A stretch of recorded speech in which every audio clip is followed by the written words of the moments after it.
চট্টগ্রামে মোহাম্মদ আনিস হত্যাকাণ্ডের ঘটনায় চাঞ্চল্যকর তথ্য পেয়েছে পুলিশ।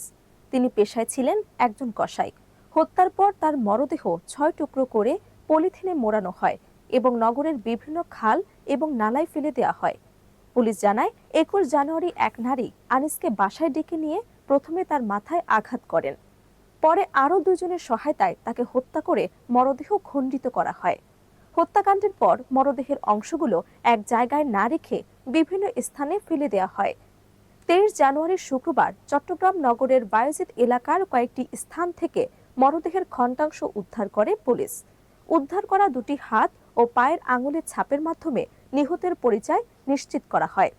পরে মোবাইল ফোনের কল লিস্ট বিশ্লেষণ করে এক নারীসহ 3 জনকে গ্রেফতার করা হয়।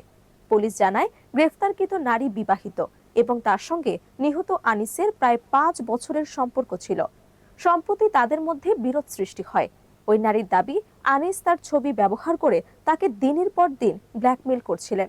এতে ক্ষুব্ধ হয়ে ভাই এবং একজনের সহায়তায় তিনি হত্যাকাণ্ডে জড়ান বলে, তবে নিহত আনিসের স্বজনরা নারীর অভিযোগ অস্বীকার করেছেন। তাদের দাবি, আনিসের কাছে ওই নারীর প্রায় 2 লাখ টাকা পাওনা ছিল এবং টাকা চাওয়ার কারণে তাকে হত্যা করা হয়েছে। এই ঘটনায় বায়েজিদ থানায় একটি হত্যা মামলা দায়ের করা হয়েছে। তদন্ত শেষে প্রকৃত ঘটনা উদ্ঘাটন করা হবে বলে জানিয়েছে পুলিশ।